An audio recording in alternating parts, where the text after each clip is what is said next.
Hi, this is Flash from Outside the Box.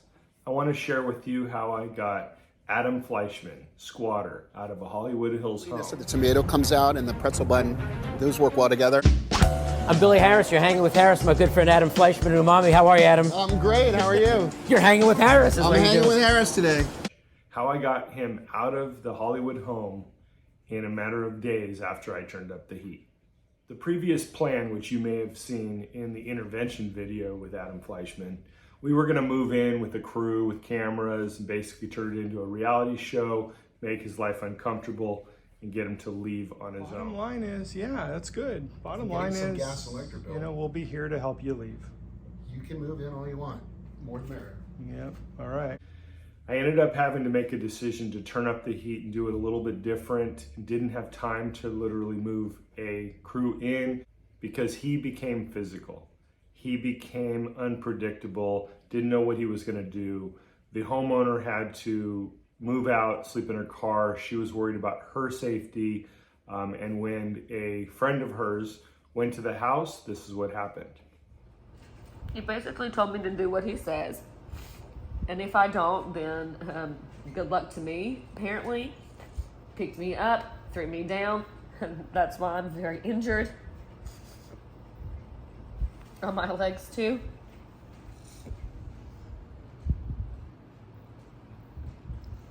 He picked you up and threw you down on the floor? Mm-hmm. So he made you send emails. Were they emails or text messages? Emails. He made you send emails stating that everything was a lie and it was all made up? Yep. Did you send those emails on your own or did he force you? He forced me to do that. What would you like to say to him right now? Fuck you. You're a fucking loser. You need to leave Claudia's house. You're literally like the most disgusting human I've ever met. Stop using her and yeah, move on with your life because something, oh God. I'll just pray for you. It actually just took a matter of text messages and law enforcement confirming what I had to say to get him out. I used the civil system against him without actually having to go through the process of civil court.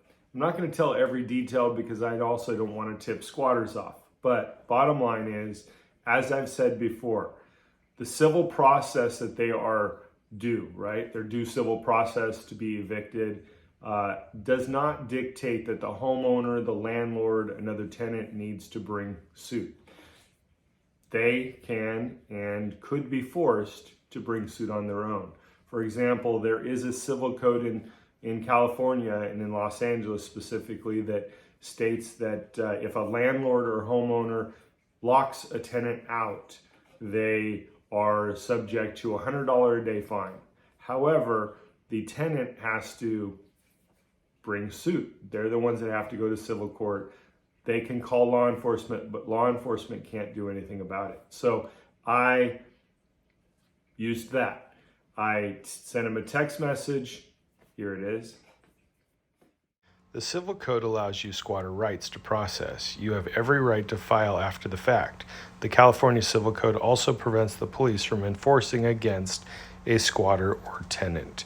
Therefore, you can be kicked out and then go through civil court to try to get back in, and you will have to prove you were a legal tenant. We will do everything in our power to make sure that that process lasts as long as possible, forcing you to take up new residence. So basically, you will be fighting to get into a house that you'll be going through the eviction process of at the same time. All filmed and on public record. The guy who didn't do the right thing and just leave the poor lady in peace. There isn't a law that protects you from me yet. Unfortunately, you can't do anything until we board up the house. I've asked you many times to do the right thing. I basically told him that I was going to go and kick him out. I was going to go lock him out, I was going to board it up, whatever I needed to do to keep him from moving back in, and law enforcement couldn't do anything about it. I was right. He called law enforcement, they told him it's a civil matter, they couldn't do anything. The camera crew here? No, the camera crews are not here, but they're still sending threat emails, text to me if they're going to come in. But they, Like I said, all that stuff is civil. And, okay? All right. He confirmed, called. They said, yeah, threats, text messages, him telling you he's going to kick you out, there's nothing we can do. But when I do kick you out, as I told him in text, when I do kick you out, you are going to be on the street and you are going to have to take me to civil court.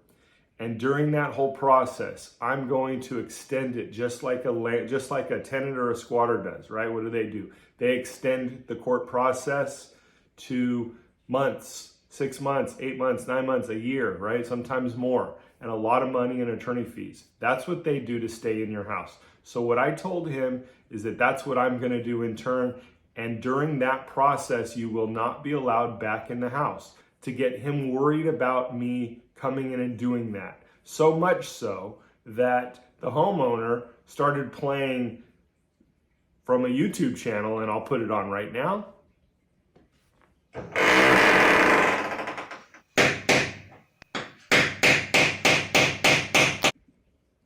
She had a doorbell button in her purse and she pushed it so that the doorbell would ring. Then she played this YouTube video with saw noises and hammer noises, and she pretended she was having conversations with me because I had told him that I was going to be there after the first and I was going to be boarding him up. So she totally played it. She helped.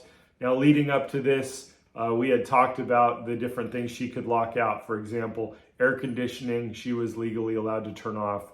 Her refrigerator that belonged to her, she was able to lock. The laundry, she was able to lock. He called law enforcement. LAPD responded several times. But not the locks on the fridge. Off in the fridge. Is that her fridge? When he says the refrigerator is locked, they said, does it belong to her? It's awesome. So basically tormenting him, even without moving people in, we were able to get him out. As soon as I stepped it up, I think that it was a matter of days, it was less than a week. Adam, you saw it, believed he was the victim, fought me through conversation the entire time in my intervention video, but ultimately he left. He left peacefully. Here's the video of him leaving the house for the final time. Probably gonna call the police because, you know, she's crazy.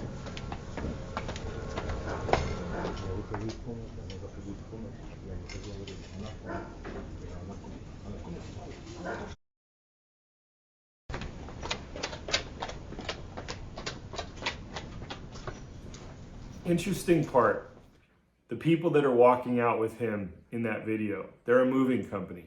Adam had no furniture whatsoever, but he needed a ride to his new destination. So he hired a moving company to take his bags and a couple boxes to the new destination. He also said, when they asked for payment, he said, we don't have time for that, guys. The money's packed in boxes. I don't know if he ever paid him or not when he got there, but I do know that he has a history of being shady. More to come about Adam Fleischman in the next video, hopefully the last one. His victims speak out. Victims have come forward to me wanting to do an interview, and I will share with you what he has done to make them feel like victims and taken advantage of. This was Flash with Outside the Box. Thank you for watching. Please subscribe.